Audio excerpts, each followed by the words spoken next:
À la une, ce dimanche 16 septembre, panique à l'atterrissage hier soir. Un vol de la compagnie XL Airways a connu une panne sur une trappe du train d'atterrissage. Plus de peur que de mal, l'avion a malgré tout pu se poser au Lamentin. Une opération mondiale de nettoyage, la World Cleanup Day. La Martinique n'est pas restée insensible à cette mobilisation. Aujourd'hui, plus de 150 personnes ont participé à cette action aux Trois-Îlets. Objectif, protéger l'environnement. Dans le cadre des Journées européennes du patrimoine, l'habitation Belfort a ouvert ses portes au public de manière exceptionnelle. Une aubaine pour les curieux. Le site, habituellement fermé aux visiteurs, a reçu près de 1000 personnes en 2 jours.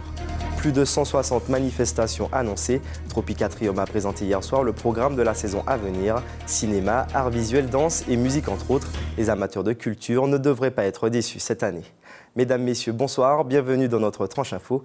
Vous pouvez la suivre en direct sur la page Facebook d'ATV. Les passagers de la compagnie XL Airways ont connu une grosse frayeur hier soir lors d'un vol Paris-Guadeloupe-Martinique. Un problème hydraulique est survenu empêchant la fermeture d'une des trappes du train d'atterrissage. Selon le président de la compagnie, à aucun moment les occupants de l'appareil n'ont été en danger. La procédure de secours déclenchée fait partie du protocole à suivre pour ce type de panne. L'appareil est pour le moment cloué au sol en vue des réparations. Nous avons joint le PDG de la société par téléphone. Il répond aux questions de Johan Boulard. Une des trappes ne rentrait pas classiquement juste après la sortie des trains. Donc il a appliqué la procédure complètement classique, c'est-à-dire de prévenir la tour et d'aller tourner donc à 3000 pieds, donc pas très loin de Fort-de-France, pour faire les tests nécessaires à un atterrissage tout à fait normal. Et donc c'est ce qu'il a fait, donc application parfaite des procédures, et puis il a entamé son atterrissage normal sur l'aéroport de Fort-de-France. Vous avez donc 2 circuits qui fonctionnent sur les 3 et l'avion est en réparation. Voilà. On n'a aucune, évidemment, mise en danger dans cette histoire. Comme j'ai pu le lire dans certains médias dès ce matin, il n'y a pas du tout de mise en danger ni de l'avion ni de l'équipage.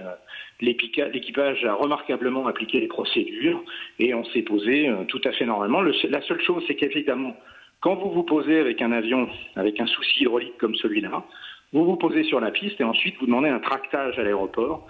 Donc l'avion ensuite est tracté de la piste à son point d'arrêt définitif pour pouvoir débarquer les passagers. Fait divers en bref, plusieurs agressions la nuit dernière. Les pompiers ont dû intervenir au quartier La Crique à Trinité. 2 hommes ont été blessés au coutelas.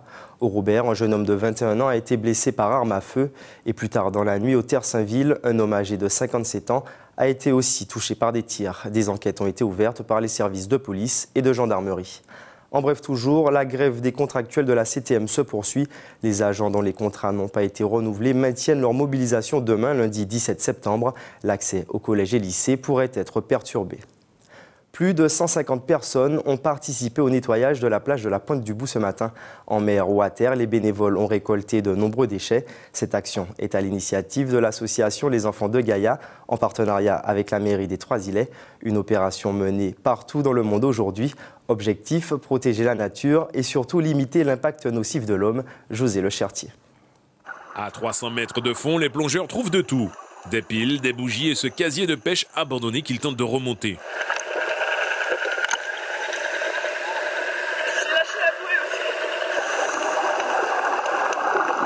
Ici, ces 2 hommes sortent de l'eau un reste de bateau. On a déjà ramassé quelques petits déchets. Là, en venant ramener la grosse pièce que vous venez de voir, il y a des mégots, des canettes et tout, donc on va aller les ramasser. On va chercher à ramasser le maximum de déchets. Alors on compte de tout, bien évidemment, des bouteilles, des trucs en plastique, des cordages, des vieux. Vraiment, il y a un peu de tout dans ce fond. Donc on se retrouve dans 1 heure maximum. Ouais. Ok. Si vous avez besoin de remonter avant, vous remontez avant. Pour le nettoyage en mer, rien n'est laissé au hasard, tout est bien cadré. Pour le nettoyage, on n'a pris que des gens qui étaient autonomes, qui avaient un certain niveau, c'est-à-dire minimum niveau 2, et qui pouvaient permettre de plonger en binôme. Donc là, on a une dizaine de binômes sous l'eau qui vont rayonner autour du bateau et moi qui vais assurer la sécurité surface. Je suis là aussi pour jeter un œil pour la sécurité, que les plongeurs ne partent pas à la dérive. Voilà, je suis un peu l'homme à tout faire pour le moment. À terre, sur le site de l'ex-Méridien, les bénévoles se répartissent la zone. Et là aussi, la pêche est bonne. La pêche est très bonne et d'ailleurs c'est dommage parce que effectivement il y a beaucoup de déchets sur cette plage et je pense que j'ai déjà rempli 2 sacs poubelles. C'est triste, enfin moi j'ai connu ce site-là petit où c'était vraiment magnifique, on venait souvent se baigner avec des amis et autres, et puis le voir dans cet état, ça fait vraiment mal au cœur. Le pire pour moi, c'est souvent les batteries ou carrément des moteurs de bateau qui sont au fond de l'eau. Des batteries qui ont apparemment été changées directement sur le bateau et qui ont été jetées à la mer. Donc je pense que ça, c'est quand même un des plus gros problèmes aussi qu'il y a en Martinique. En plus, évidemment, des sacs plastiques. Tous les mois, l'association Les Enfants de Gaïa choisit un lieu en accord avec les municipalités. À chaque session de nettoyage, les bénévoles répondent présents en masse. Une initiative qui connaît un franc succès. Ça permet de sensibiliser un petit peu les gens. Et puis, il y a une solidarité dans l'action et ça, c'est intéressant aussi. J'ai toujours été assez sensible au fait de ramasser ses déchets, de ne pas laisser traîner dans la nature, on ne jette pas par terre et tout ça. Et voilà, cette initiative-là des enfants de Gaïa, je trouve ça super. Avec la bonne volonté de tout un chacun, la plage reprend peu à peu vie. À moins de 2 heures de la fin de l'opération, le bilan est plus que positif. On a déjà rempli quasi la totalité des conteneurs. Donc on a fait un tri sélectif plastique, tout venant et bouteilles. Et comme vous le voyez juste derrière moi, ça déborde presque déjà et on n'en a pas encore fini. Donc c'est une réussite totale d'après moi. En une demi-journée, les bénévoles ont pu ramasser 20 mètres cubes de plastique, 4 tonnes de métaux et 3 tonnes de verre. Un bilan assez lourd dans un si petit périmètre. Le mois prochain, un autre lieu sera choisi. Pour le connaître, rendez-vous sur la page Facebook de l'association Les Enfants de Gaïa. Autre démarche dans le but de préserver l'environnement, l'exploitation et la récolte de cannes sans pesticides, une méthode appliquée dans une distillerie du Carbet. Le procédé est séduisant, d'autant plus qu'il ne perturberait pas le rendement. Céline Chalonneau. Dans cette distillerie du Carbet, l'usage des pesticides est limité depuis plusieurs années. On y utilise différents outils de tonte ou de désherbage adaptables sur les tracteurs.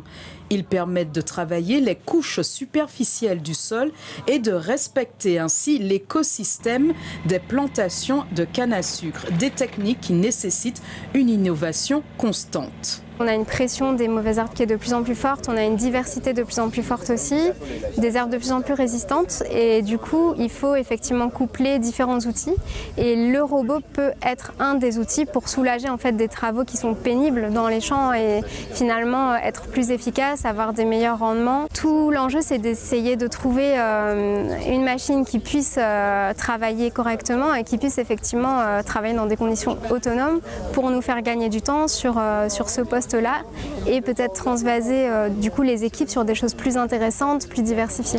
Exploitant agricole en Guyane, Abraham a fait le déplacement pour assister à la démonstration.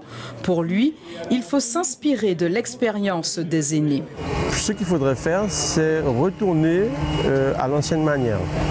C'est-à-dire de cercler, d'enlever les mauvaises herbes et puis de surveiller, de travailler. Je pense que c'est le seul but, c'est de s'y donner à ce qu'on veut pour garder une bonne qualité. Si le désherbage mécanique reste une solution efficace, il connaît aussi ses limites, d'où le recours à des techniques complémentaires. Dans un moment, à force de retourner notre sol, on a des problèmes d'érosion, surtout sur des parcelles de pente comme on a ici dans le Nord Caraïbe. Et donc on complémente cette solution mécanique par des solutions un peu plus écologiques qui est l'implantation de plantes de couverture dans les interrangs. Ça permet de ramener de la diversité dans les champs de canne et d'améliorer notre sol et d'empêcher que celui-ci se retrouve à la mer. Les exploitants présents sont attentifs, tous souhaitent changer leur méthode de culture tout en conservant un rendement efficace. Un compromis possible à condition de bien le valoriser. La mécanisation, c'est un moyen de gagner du temps puisque c'est pas non plus tout manuel. C'est des moyens d'accélérer les travaux, donc on a pu voir avec des robots même où on n'est pas obligé d'être présent sur la parcelle. Ça va être un micro-tracteur qui va relativement vite dans la parcelle. Et après, peut-être les rendements qu'on va perdre, on peut les gagner en valorisant le produit mieux, puisqu'on est sur des produits propres, sains. Donc le producteur peut éventuellement valoriser à un meilleur prix. Cette distillerie du Nord Caraïbe a investi plus de 15 000 € par machine, un investissement utile pour limiter l'utilisation de pesticides sur son exploitation, qui en fait aujourd'hui un atout de qualité pour son rhum. Pour cette 35e édition des Journées européennes du patrimoine, l'occasion était donnée au public de visiter certains sites habituellement fermés tout le reste de l'année. C'est le cas de l'habitation Bellevue au Makouba. De nombreux curieux ont pu profiter de ce dernier jour de visite pour s'y rendre et Sandrine Claude était parmi eux. Une balade dans ce site d'exception. L'habitation Bellevue, ancienne sucrerie puis distillerie, le site surplombe la commune de Makouba depuis maintenant 350 ans. En dehors de la canne, ici on a fait du tabac, de la banane, de l'ananas, du manioc également. Des deux colonnes, vous avez des statuettes hindoues. C'est un lieu qui montre justement l'histoire de la Martinique et les différentes étapes et les différentes cultures aussi qui ont habité, notamment avec la trace des travailleurs d'origine indienne. Pour donner une nouvelle vie à l'habitation, plusieurs espaces dont la maison principale ont été entièrement restaurés en 2015. De lourds travaux dont le résultat ne passe pas inaperçu auprès du public. Le résultat, c'est magnifique et j'incite tout le monde à venir vérifier. Je trouve que c'est vraiment très beau, bien entretenu, mais c'est dommage que ce soit ouvert une seule fois dans l'année. C'est propre, on dirait que c'est tout neuf, quoi. Les Journées européennes du patrimoine, une aubaine pour de nombreux visiteurs. C'est seulement la deuxième fois que le site est ouvert au public. Un moment où on peut découvrir des sites auxquels on n'aurait pas accès dans l'année. Donc c'est quand même un moment privilégié. Ça fait partie de notre histoire et il faut que nous la connaissions. Donc c'est l'occasion, lors des Journées du patrimoine, de voir ces sites pour voir ce qu'on a de beau dans le pays. En contrebas de l'habitation, l'ancienne purgerie, aujourd'hui en cours de rénovation. Site historique oblige, la manœuvre nécessite une certaine expertise. Il a fallu tout démolir l'ancienne toiture qui était dans un piteux état. On a dégrotté tout l'ensemble de l'édifice pour faire ressortir tous les éléments de pierre de taille. Il faut respecter l'édifice de sa construction, comment il a été fait, et le restituer sans l'endommager. En 2 jours, l'habitation a reçu pas moins de 1000 visiteurs. Preuve que les trésors encore peu connus de l'île commencent à faire l'objet de toutes les curiosités. Toujours en culture, hier soir au Tropicatrium s'est tenue la présentation annuelle de la saison à venir. Au programme cette année, théâtre, art visuel, cinéma, danse ou encore musique, l'art sous toutes ses formes. C'était aussi l'occasion pour l'actuel directeur d'annoncer son départ prévu en novembre prochain, Johan Boulard. Je pars avec beaucoup de bonheur dans mon cœur. C'est le dernier acte d'Hassane Kouyaté. Des adieux déchirants sur les planches du Tropicatrium. Beaucoup d'émotions après 4 années à la tête de l'institution. Il ne faut pas avoir la langue de bois. Il y a eu des péripéties, j'appelle des péripéties. Ce n'est pas ces péripéties qui nous font partir, ce n'est pas vrai, parce que ça fait partie de la vie. On travaille pour des gens sur un territoire. Si les gens vous suivent, ça veut dire que vous ne vous êtes pas beaucoup trompé. Et on a apporté, je pense, une respectabilité au niveau international sur le travail qui se fait à Martinique. Merci à toute l'équipe. Une scène émouvante qui clôt la présentation de la saison à venir. Un peu plus tôt, le détail est fait des missions de la scène nationale comme l'accompagnement des artistes. Cette année, 3 jeunes bénéficient des résidences de création comme ce Human Beatboxer, Ven.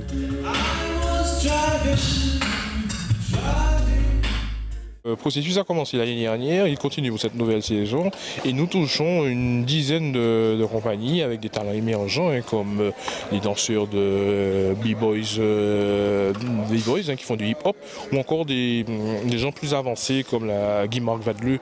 Accompagnement logistique, financier, mise à disposition d'outils, mais aussi création d'événements comme la Caravane des mots ou le Festival des petites formes. Autant de rôles que joue la scène nationale, mais cette fois encore, le festival de jazz s'attire les préférences du public. On est amateur et avec une belle journée d'ouverture le dimanche 25. À la pagerie. Voilà, à la pagerie, il me semble. En fait, c'est une musique que j'écoute en permanence, c'est une musique qui m'apaise en fait. Et je profite de chaque événement pour voir les musiciens évoluer en live. Steve Zebina rappellera aussi les temps forts et l'orientation cinématographique de cette nouvelle saison. Le cinéma d'animation Et à travers le cinéma d'animation, on peut faire des documentaires. À travers le cinéma d'animation, on peut faire du film pour adultes, on peut faire des films pour enfants. Et surtout, dans le cadre du développement du cinéma sur un territoire, c'est une autoroute, j'ai envie de dire. Une autoroute qui mènera au dernier chapitre. La danse est présente puisqu'il y a des artistes invités de pays d'origine différentes et de styles, d'esthétiques différentes, mais nous avons aussi David Milhomme et sa compagnie, ainsi que Jean-Hugues Méridien avec Artefact qui vont présenter de nouvelles créations. Une saison qui se veut finalement la continuité de la précédente. Rendez-vous est pris entre artistes et public. Début des représentations le 11 octobre à 20 h. La pièce se nomme Gouverneur de la Rosée. Et pour en savoir plus, Bernard Lagier, vous êtes notre invité. Bonsoir. Bonsoir. Vous êtes directeur du Tropicatrium. Quels sont les temps forts à venir pour cette saison? L'établissement est un établissement pluridisciplinaire. Nous aurons beaucoup de temps forts. Déjà, l'ouverture de la saison va commencer avec un vernissage le 8 octobre, 2 galeries et un groupe de plasticiens, l'association PAB, et puis Cyril qui va faire l'ouverture, ils vont faire l'ouverture de la saison en art visuel. Ensuite, nous aurons du théâtre avec Gouverneur de la Rosée, Suzanne Fontaine-Solaire, la danse des Trois Ponts. Mais nous aurons aussi de la danse avec nous allons fêter les plus de 70 ans des Grands Ballets de Martinique. Le 14 octobre prochain, nous allons recevoir Guy Vadeleux, qui revient tous les 2 ans ou tous les 3 ans pour nous produire un nouveau spectacle. Et puis, bien entendu, le grand rendez-vous, ce sera le 24 novembre, le Martinique Jazz Festival. Voilà, mais je vous ai donné un concentré parce que entre-temps, il y a le cinéma, il y a Territoire en culture, qui est une des actions fortes où nous allons nous déployer sur le territoire de la Martinique. Quelles sont les nouveautés cette année? Alors, les nouveautés cette année, nous restons toujours dans un objectif qui est celui de la diversité des esthétiques. Donc, chaque année, il y a ces esthétiques nouvelles, que ce soit en danse, en théâtre, en musique, qui ponctuent notre saison. En soi, c'est déjà une volonté d'être dans des nouveautés en permanence.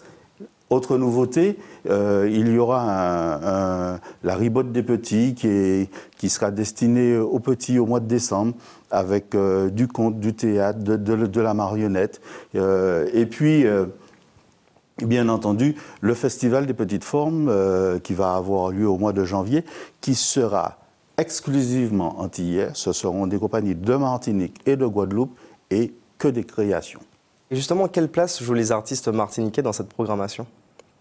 Alors, votre question, on pourrait la qualifier de question à tiroir. Si vous me demandez quelle est la place qu'occupe la programmation antillaise dans la programmation de Tropicatrium, je vous dirais qu'elle varie entre 70 et 80%, et peut-être même plus. Si vous me demandez quels sont les artistes qui vivent sur le territoire, qui sont programmés, est-ce que nous devons exclure les artistes antillais qui vivent ailleurs? Il y en a qui vivent en France, hexagonale, il y en a qui vivent même en Corée. Et quand vous regardez notre programmation, nous les appelons tous à venir nous montrer leur travail. Et donc, en ce sens, oui, nous programmons essentiellement des artistes antillais. Néanmoins, nous sommes là aussi, nous avons une mission qui est celle de la diversité, qui est celle de proposer au public d'autres choses. Une ouverture. Et une ouverture complètement. Et en ce sens, nous faisons venir des spectacles de la France hexagonale, des spectacles qui viennent d'Europe quelquefois, des spectacles qui viennent d'Afrique ou d'ailleurs. Et justement, à quel moment et quand sont choisies ces activités? Alors, la programmation, c'est un exercice qui est particulièrement difficile et périlleux. Ça nécessite facilement 12 à 16 mois de travail parce que généralement, il faut s'assurer de ce qu'on programme. Donc, C'est pas que sur dossier. Quelquefois, nous nous rendons sur les festivals, nous voyons, nous avons aussi des rencontres, des contacts. Et puis, à partir de là, on essaie de tenir cet objectif qui est celui de la diversité des esthétiques, comme je vous ai dit, mais aussi de l'originalité de ce qui est proposé. Et ça nous semble extrêmement important. Et ça, c'est important justement d'amener cette diversité au sein du public martiniquais? C'est très important. Le développement du théâtre, nous avons aujourd'hui beaucoup plus de personnes qui viennent au théâtre. C'est surtout parce que nous avons fait cette proposition. À travers le Festival des Petites Formes, nous avons vu progresser ne serait-ce que la production antillaise. Cette année, il y a 9 spectacles qui sont proposés. 6 sont martiniquais. C'est pour vous dire que il y a une émulation au niveau des compagnies martiniquaises, au niveau des metteurs en scène. Je pense que tout au long de la saison, ça se voit qu'il y a une volonté de faire des propositions, de nous donner à voir des choses qui aujourd'hui commencent à s'exporter. Et ça, c'est important. Sur une année, ça représente combien de manifestations? Allez, on va être modeste. On va dire 160 à peu près. Mais si je cumule avec le programme Territoire en Culture, qui est à géométrie un peu variable, on arrive facilement à 180 levées de rideau. Il ne faut pas oublier que nous sommes à la fois pluridisciplinaires, donc dans cinéma, théâtre, art visuel, et je pense que nous ajoutons le conte, quelquefois le cirque. Mais il faut aussi dire que nous allons en direction des collégiens, des lycéens et des petits. Et ce sont des spectacles qui se jouent quelquefois dans les établissements scolaires. Le Martinique Jazz Festival, peu de gens le savent, mais il faut le dire. Il commence toujours par ce qu'on appelle le Jazz School. Le Jazz School, c'est un spectacle de jazz dans un établissement scolaire. Et les établissements scolaires le savent, ils le demandent. 180 activités, comment elles sont financées? Alors, elles sont financées par les deux principales tutelles, les 2 tutelles de l'établissement, que sont l'ACTM pour 70% de ce budget et l'État pour 30%. Ponctuellement, certaines municipalités interviennent quelquefois dans l'achat de spectacles et puis des mécènes aussi, des privés quelquefois qui nous aident sur nos besoins, ne serait-ce qu'en voyage, lorsqu'on fait venir les artistes. On l'a entendu dans le reportage, le directeur actuel a annoncé son départ. 4 candidats sont en lice pour le remplacer. Comment ils seront départagés? Alors, ces 4 candidats ont fait ce qu'on appelle un projet. Ce projet, ils l'ont soutenu devant un jury et nous attendons impatiemment mardi soir ou mercredi matin qu'on ait les résultats. Merci Bernard Lagier d'avoir accepté notre invitation ce soir. Merci. Ouvrons maintenant notre page sport. Il sera question ce soir de moto avec la 4e journée du championnat de course de côte, de football avec la suite de la première journée du championnat de Régional 1 ou encore de tennis de table avec le premier mémorial Germain Soumbo, le tour de l'actualité sportive avec José Lechartier et Caril Chassol. La 4e manche du championnat de course de côte moto s'est déroulée cet après-midi à Marcapron sur le territoire de la commune du Marin, une compétition qui a réuni 12 motards. Les 1 km 480 ont été parcourus en 48 secondes et 32 centièmes par Livan Michel et il remporte par la même occasion cette manche du championnat et conforte sa place de leader au général. En football, la première journée du championnat de Régional 1 s'est poursuivie hier soir avec 2 rencontres. Le champion en titre, le club franciscain, s'est imposé 3-1 chez les Foyalais du Golden Star. Victoire également de l'Aiglon aux dépens de l'émulation, 3-2. Pour rappel, hier après-midi, les Sorts et la Samaritaine ont fait match nul, tout comme vendredi soir, le Racing et le club colonial. Suite de cette première journée, mardi 20h avec RC Saint-Joseph Assaut à Saint-Joseph. Et mercredi, toujours à la même heure, le New Star accueille le RC Lorrain. De table en ouverture de la saison s'est déroulé hier soir le premier mémorial Germain Soumbo au hall Pellière-Donatien, une compétition qui a réuni plus d'une centaine de pongistes, toutes catégories confondues. Chez les seniors, en finale, Nicolas Poiré a battu son coéquipier du club franciscain, Fabrice Elidi Kozak. Chez les hommes, le Fruity et le SC Lamantinois se sont particulièrement illustrés. Prochain rendez-vous pour nos pongistes, samedi 6 octobre pour les jeunes et le 13 pour les seniors.